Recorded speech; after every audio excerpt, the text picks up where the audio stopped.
Base sa balitang kumakalat, tinawag na imbento ang banggaan natin sa China. Nag-iimbento daw ang CCG. Pilipinas daw kasi totoo sa kanila bumangga. Bumuelta dito ang PCG. Ayon kay US Maritime expert Ray Powell, gumagamit na daw ang China ng kasinungalingan para makapang-hostage ng Pilipino sa West Philippine Sea. Gagamit na daw kasi ang China ng kasinungalingan. Mapalabas lang Pilipinas ang totoong may kasalanan at hindi daw CCG. Because that could easily turn into a hostage diplomacy kind of situation where you can imagine there would be a lot of pressure, domestic pressure on the government to get your person back. China could try to use that as an opportunity to put additional pressure on the government to make other concessions in other areas. Again, we've got the one ship down to the southeast. There may be others that I can't see, but things do look a little different. So, that's what we know so far. We know there's one Philippine Coast Guard ship in the area. We hear that there is a Philippine resupply boat that was had a collision with some Chinese vessel, and that quote control measures were used which may indicate water cannons, but that's about what we know so far. Pero buwelta ng Chinese Foreign Ministry, tinawag pa nila ang mga sarili nilang mga profesional dito sa nangyaring bungguan na wala daw kinalaman ng Chinese Foreign Ministry. Ginawa na daw kasi nila ang lahat, pero tayo pa rin daw totoong nakipagbungguan. Kwento ng Chinese Foreign Ministry. 6月17日，菲律宾一艘运补船和2艘快艇，未经中国政府允许，擅自闯入中国南沙群岛仁爱礁附近海域邻近海域。中国海警依法对非法的船只采取了必要的管制措施。现场的操作，海警行政执法程序规定的实施，旨在落实海警法。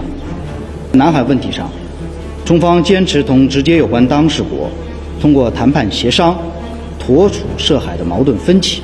Pero ayon kay United States spokesperson John Kirby, tinawag sa West Philippine Sea ang China ng White House bilang provocative at unnecessary. Maari daw kasi itong mauwi sa gera kung magkaroon ng miscalculation at kawalan ng mutual understanding. And so we're deeply concerned about the injuries suffered by this Philippine sailor, obviously wishing him the best in terms of his recovery. But more critically, to your question, this kind of behavior is provocative, it's reckless, it's unnecessary, and it could lead to misunderstandings and miscalculations that could lead to something much bigger and much more violent. It's imperative that the rightful legal maritime claims by the Philippines are respected by the PRC and by everybody else for that matter. Pero sa kabila ng pagbabantang nakuha natin sa China, nakuha pang humingi ng China sa PCG ng tulong matapos tumalon ang isang Chinese crew sa Chinese vessel nila. Nagtamo kasi ito ng sugat, agaran silang humingi sa PCG ng tulong kung maaaring isugod daw sa pinakamalapit na pagamutan. Pero nung tayong humiling sa China, hinarang pa nila tayo, sabay binunggo. Alam na may isusugod tayo sa pagamutan. Tinulungan ng Philippine Coast Guard ang isang Chinese national na sakay ng isang Chinese vessel na sinasabing tumalon sa dagat. Ayon sa National Maritime Center, nag-request ng medical evacuation ang nasabing Chinese vessel dahil kinakailangan itong dumaan sa karagatang sakop ng Zamboanga City upang maitawid ang pasyente na nagtamo ng sugat sa kanyang ulo. Agad namang idineploy ng PCG ang BRP Capones upang isagawa ang operasyon. Sa pagdating ng barko ng Pilipinas, agad na inilipat ang pasyenteng Chinese upang maihatid sa pinakamalapit na ospital. Habang nasa biyahe, nilinis pa ng medical personnel ng Coast Guard ang tinamang sugat ng biktima. Ayon sa PCG, ang matagumpay ng medical evacuation ay patunay lamang na nananaig pa rin ang kooperasyon at pagtutulungan ng mga bansa sa oras ng krisis. Samantala, sinabi naman ng PCG ayaw nilang magsalita kaugnay sa sinasabi ng China tayo daw nakipagbungguan. Ayaw na daw ni Commodore J. Tarrielang magsalita. Operational daw lahat at walang kinalaman ng PCG sa operational. Panghuli, Commodore, may update na ba tayo sa nangyaring banggaan ng resupply vessel ng Pilipinas at barko ng China Coast Guard sa Ayungin Shoal? Well, the details of that operation, as I said, the resupply mission is purely a mission of the Armed Forces of the Philippines in the Department of National Defense. I'm not in the position to disclose the operational details that transpired during that mission. Sa tingin po ninyo, this is mere muscle flexing at hindi naman nila tutuparin ang kanilang banta? Ganito ba yung analysis ng Coast Guard dito sa sinasabi nila manguhuli sila, Commodore? Well, Sir Ivan, kung maalala natin, yung unang i-publicize ng China, yung China Coast Guard law nila, no? They mentioned they're going to use weapons, they're going to use force, and they're even going to dismantle yung mga illegal daw na installation in different parts of the South China Sea na napapaloob sa 9-dash line. Pero ilang taon na ang nakalipas, wala naman silang na-dismantle, hindi naman sila gumamit ng weapon besides from the water cannoning na ginagawa nila sa atin. Ako, ang personal take ko dito sa regulation na to is since on the same day na dineclare ni Ms. Rafaela David na successful ang kanilang mission sa Baho de Masinloc, ito naman, para sa akin, this is an empty threat. They just intend to discourage the civil society from doing the same event na ginawa ni Ms. Rafaela David of a civilian society convoy. Dahil alam natin kung gaano sumakit ang ulo ng China dito. As I said, no, they have deployed more than 50 Chinese maritime forces. No? So you can just imagine kung gagayahin ito ng Vietnam, Indonesia, Malaysia, Brunei, even Taiwan. No? Baka maubusan na sila ng maritime forces for them to counter a civil society movement. So para sa akin, it doesn't just address yung pag-discourage ng civil society, but it also threatens ang mga maisda hindi lamang dito sa Pilipinas, kundi sa iba't ibang bansa dito sa Southeast Asia. Right. Hindi muna pumapalaot ang ilang mangingisdang Pinoy sa Baho de Masinloc dahil sa takot na mahuli ng China. Hiling nila samahan sila ng Philippine Coast Guard sa kanilang pangingisda. At kaunay po niyan, makakausap natin ngayong umaga Commodore J. Tariela, Philippine Coast Guard spokesperson for the West Philippine Sea. Commodore Tariela, magandang umaga po. Magandang umaga, sir, and sa inyong mga taga-subaybay po, sir. Commodore, ano po yung tugon ng Philippine Coast Guard sa hiling ng mga mangingisda?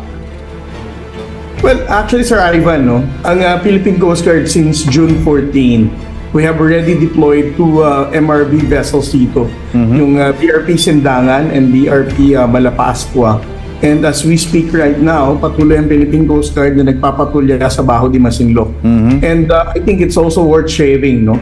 Since June 14, nang mamataan ng ating mga mangingisdang Pilipino na nandun ang Philippine Coast Guard, increasing na ang number ng Filipino fishing boats that we were able to monitor in Baho de Masinloc. In June 15, we have recorded 3 Filipino fishermen, fishing boats, and then nag-increase ng 7. At ngayon, currently, we have monitored 10 Filipino fishing boats na nasa Baho de Masinloc ngayon. Aha. In other areas, ganito rin po ba yung mga mangingisda natin pumapalaot din at na-escort din ng Coast Guard? In other areas, Sir Ivan, no, the Philippine Coast Guard, as expressed by the Commandant, Admiral Ronnie Hilgavan, we have already intensified our deployment of the Philippine Coast Guard vessels in different parts of the West Philippine Sea. Our vessels may not be enough, no?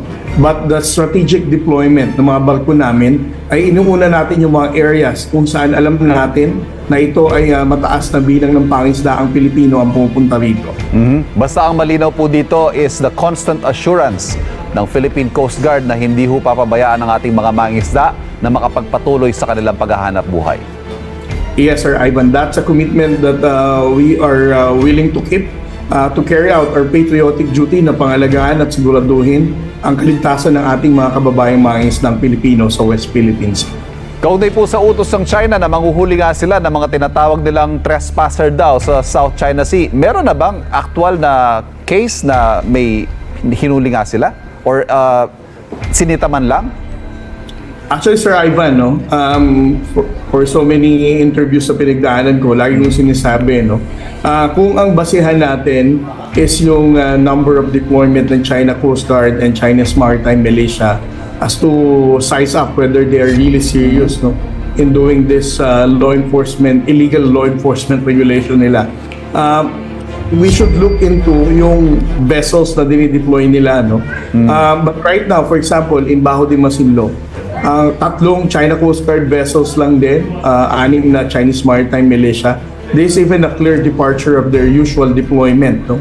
Ang usual deployment ng Chinese Coast Guard sa Baho de Masinloc ay 4, and then hindi bababa ng 10 Chinese Maritime Militia. And then, ikukumpara natin ito, yung sinabi din nilang haharangin nilang atin ito convoy nung grupo ni Ms. Rafaela David. They even deployed as many as 50, no? Of China Coast Guard, more than 30 plus Chinese maritime militia and some Philippine Navy vessels. Ibig sabihin, seryoso talaga silang dineploy nila yon. Ngayon, since June 15, no, monitor natin whether there is a substantial increase of Chinese maritime forces in Bajo de Masinloc and in other areas in Calayan Island Group. Hindi pa rin naman tumataas, no? It still remain to be lower than the normal threshold of deployment in China Coast Guard and the Chinese Maritime Militia. Ngayon, ikaw, bilang Pilipino, ano ang masasabi mo at reaksyon sa balitang ito? Mag-iwan ka ng komento sa ibaba at atin pong babasahin isa-isa.